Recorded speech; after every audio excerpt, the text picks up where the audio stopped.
ሳውዲ አረቢያ ነበረች። አካውንቴ ላይ አለ ብላ የምታስበው ከ9 ሚሊዮን ብር በላይ ለእናቷ በእናቷ ስም ነው የላከችው። ባለፈው ከአንድ ወር በፊት ነው የመጣችው።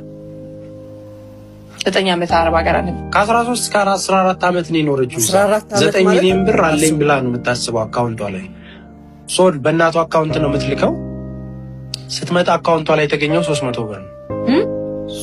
300 ሺህ ብር ልትል 300 ብር 300 የኢትዮጵያ ብር ፌንት አድርጋ ወድቃ አይምሮዋ ታማሁን በቁርአን እየተቀራላት ነው። ሙስሊም ስለሆነች ከአይምሮዋ ውጭ ሆናለች።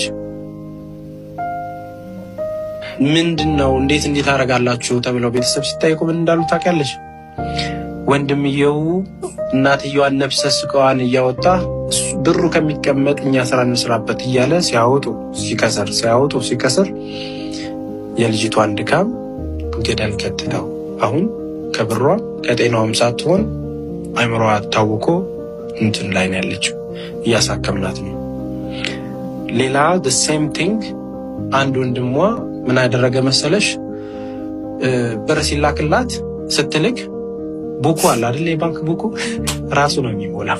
ብሩን ለራሱ ይዞ ገቢ የሆነ ቦታ ላይ 10,000 15,000 እያለ ይልክላታል። አሁን አስገብቼልሽ መጣው እያለ ቡኩን ይልክላታል። ሀገር ሰላም ነው ብላ በቃ ሀገር ሰርቼ ለወጣለሁ ብላ ስትመጣ ቡኩ ላይ የተጻፈው ቁጥር ሌላ ነው፣ ባንኩ ላይ ያለው ብር ሌላ ነው። ልጁ ለካ እየሞላ ነው የሚልክላት። እንግዲህ አሁን ይሄንን ከወንድም ከእናት ከቤተሰብ ሆነ ስትባይ ምንድነው የሚሰማሽ? ለማን ነው የምትኖሪው? በለፋች በደከመች 10 ዓመት እኮ ለሴት ልጅ ቀላል አይደለም እኮ። እንደ ሻማ ቀልጣ መውለድ የማይችሉ እኮ እህቶች አሉ። አግብተው መኖር እኮ የማይችሉ ልጆች አሉ። እንደዛ በፍቅር ውስጥም ደግሞ በቃ ሰርተው ጥርሳቸውን ነክሰው በቃ አብሽሯ እንዳመት ሰርተሽ ነይና አብረን እንለወጣለን የሚለው ሰው በሷ ብር እዚህ ሌላ ትዳር መስርቶ ስትመጣ ስንት ታሪክ የምንሰማቸው ሂደቶች አሉ። በዚህ ጉዳይ ይሄን ያህልም ኢነርጂ ኖሮ ልናገርም ባልችልም እየሰማን ነው ያለነው። ኤርፖርት ውስጥ አቅላቸውን እስኪስቱ ድረስ ቤተሰብ መጥቶ አይቀበላቸውም ሁላ። ቤተሰብ ገንዘብ ብላ ስለምትጠይቅ ብለው መጥተው ላይ አይቀበሏትም። በዚህ ጉዳይ በጣም ብዙ ጊዜ በየቪዲዮዎቼ መሃል የማስገባላችሁ እንድትነቁና በተለይ በአረቡ ሀገር የምትኖሩ እህቶቻችንም ስለሆናችሁ ከቻላችሁ ገንዘባችሁን በራሳችሁ አካውንት አስቀምጡ። ሁሌም ቤተሰቦች እኔ ያለው እግዚአብሔር ይመስገን ሰላም ነኝ። እናንተ እንዴት ናችሁልኝ? እንግዲህ እግዚአብሔር አምላክ ሁላችንንም ከመጥፎ ቤተሰብ፣ ከመጥፎ ወንድም፣ ከመጥፎ ፍቅረኛ ወይም ባል እግዚአብሔር አምላክ ሁላችንንም ይጠብቀን ማለት ነው። በመጀመሪያ አብዛኞቻችን እህቶቻችን አብዛኞቹ ማለት ነው በቤተሰብ በፍቅረኛ በእናት በአባት በባል በወንድም ያላለቀሰች አረብ ሀገር ያለች ሴት የለም ማለት ነው። እያንዳንዳችን ቤት ይሄ ነገር አለ ማለት ነው። እያንዳንዳችን ሁሉም ሰው ወጥቶ ባይናገር እንደነዚህ ልጆች ወጥቶ ባይተነፍስ ውስጡ ብዙ ነገር የተሸከመው ብዙ ሰው አለ ማለት ነው። በሁላችን ላይ አለ ማለት ነው። ቤት ፍቅረኛ አሊዝም ለባሌ አምኜ አልክም ለፍቅረኛ አምኜ አልክም ብሎ አንዲት ልባም ሴት እንደዛ ብላ ብታስብም ለእናቷ ወይ ለአባቷ ማስገባቷ አይቀርም ብሩን ማለት ነው። ያ ብር ሲገባ ደግሞ ምን ይሆናል?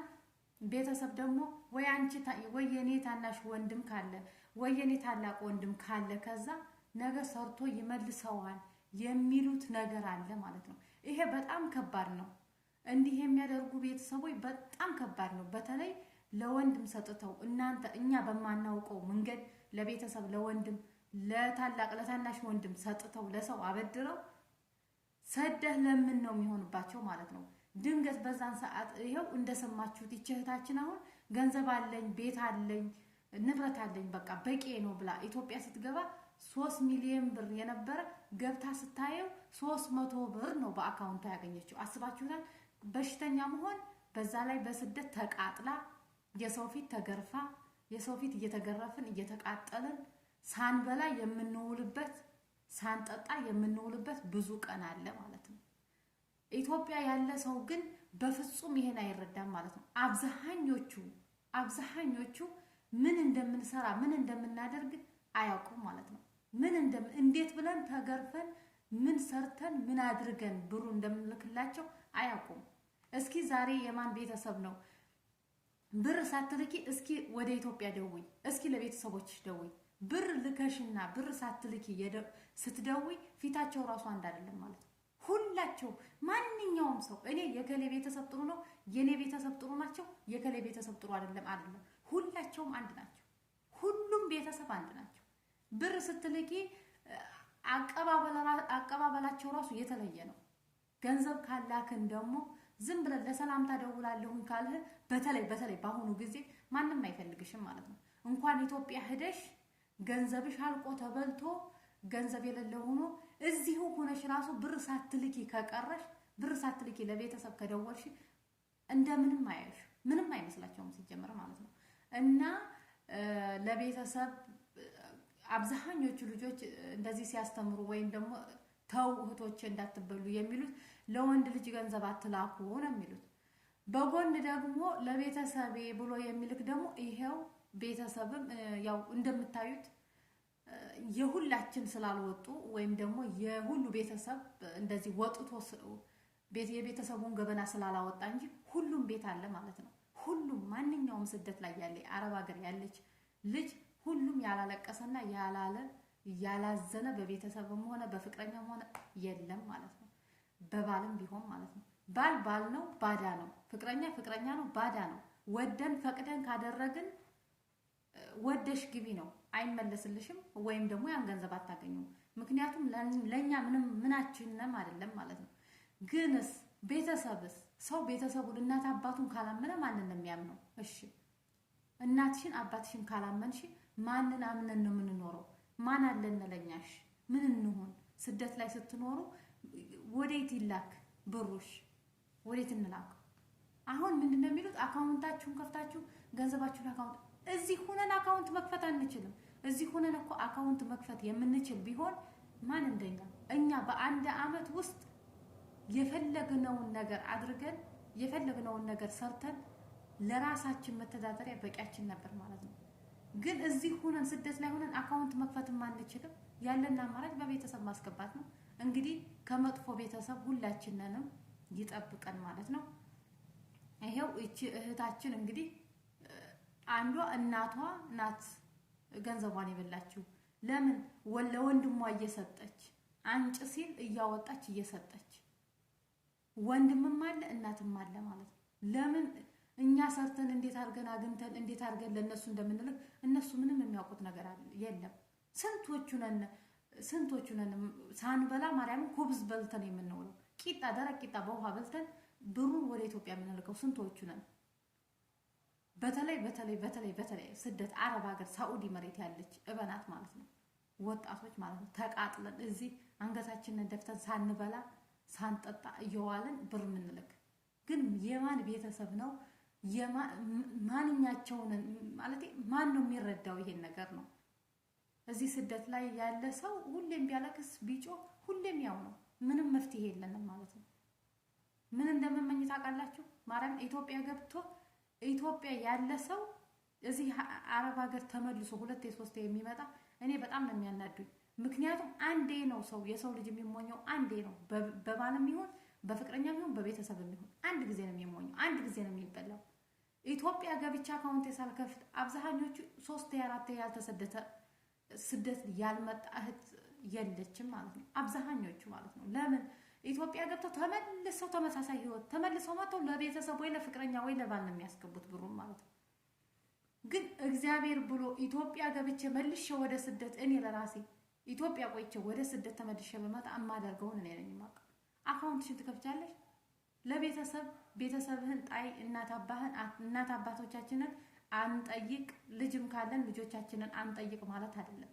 ግን ገንዘባችንን መያዝ ለነሱ 500 ሪያል ቢላክላቸው በ3 ወር በ4 ወር በቂያቸው ነው። ከፈለገች ትቀበላለች፣ ካልፈለገች የራሷ ጉዳይ ነው። እኛ ግን የቀረውን ብር ቶሎ ወደ አካውንት ያለው ሰው በቃ ወደ አካውንቱ እያስገባ አካውንቱን አንድ ጊዜ ነው አንድ ሰው የሚበላው። ግን አብዛኞቻችን እህቶቻችን ኢትዮጵያ ቆይተው ተመልሰው ወደ ስደት መጥተው አካውንት ሳይይዙ መጥተው እንደገና የሚያለቅሱ ብዙ አሉ ማለት ነው። ለምን ከመጀመሪያው አንማረው? ለምን መጀመሪያ ኢትዮጵያ ገብተን ተመልሰን ስደት መጥተን ተመልሰን ኢትዮጵያ ሄደን ተመልሰን ስንመጣ አጥተን ገንዘባችን አልቆ አጥተን አይደለም የምንመጣው። ለምን ገንዘባችንን በስነ ስርዓት አናስቀምጥም? አካውንታችንን ለምን ከፍተን አንመጣ? እዚህ የመጀመሪያ ልትበይ ትችያለሽ። ሁለተኛ ግን እኔ እንደራሴ እንደ ሐሳቤ እኔ ሁለተኛ አበላለሁ ብዬ አላስብም። ምክንያቱም ድንገት አሁን ኢትዮጵያ በገባኔ ተመልሼ ስደት የምመጣ ከሆነ አካውንቴን ከፍቼ እመጣለሁ። ቤተሰብ የምትረዳውን ትረዳለህ፣ የማትረዳውን በእጅ እንትን ትላለህ ማለት ነው። እኛ የተቸገርነው እዚህ ተቀምጠን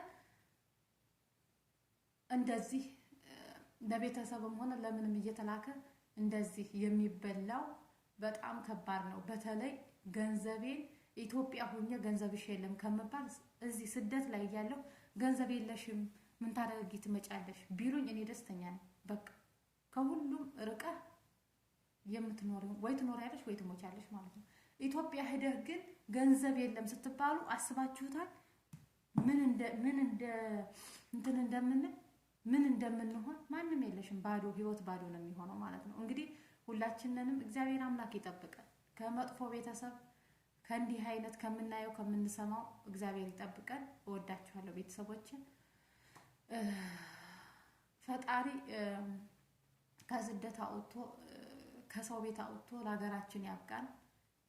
እንዲህ አይነት ነገር በተለይ ከስደት ቆይተን ወደ ሀገር ገብተን እንዲህ አይነት ነገር ለማንኛውም ለጥላትም አይግጠመው ማለት ነው። ይሄ ነገር በጣም ከባድ ነው። አብዛኞቻችን እህቶቻችን የሆነች ልጅ አይታችሁ ከሆነ በቲክቶክ እና ሀቢባ ቤት ባለፈው አንጥተዋትኝ 10 ምናምን አመት ስደት ላይ ሰርታ ኢትዮጵያ ሂዳ ቤተሰቦቿ ልጆቿን አውጥተው ነው አሉ ልጆችሽን ይዘሽ ውጭ ብለዋት ይሄው አሁን መጠለያ ውስጥ ያለችው እስከ ልጆቿ የሰራዩን ቤት ተባራ ማለት ነው። ምን ቤት አለሽ ተብላ ማለት ነው። በጣም ከባድ ነው። ሁላችንም ራሳችንን እንጠብቅ። እግዚአብሔር ደግሞ ባለንበት ቦታ ሁሉ ይጠብቀን ከእንዲህ አይነት መጥፎ ቤተሰብ፣ መጥፎ ፍቅረኛ፣ መጥፎ ባል፣ መጥፎ ወንድም ሁላችንን የሚጠብቀን። እወዳችኋለሁ። መልካም ቆይታ። በቀጣይ ቪዲዮ እስከምንገናኝ ቸር ሰንብቱ። ባይ ባይ።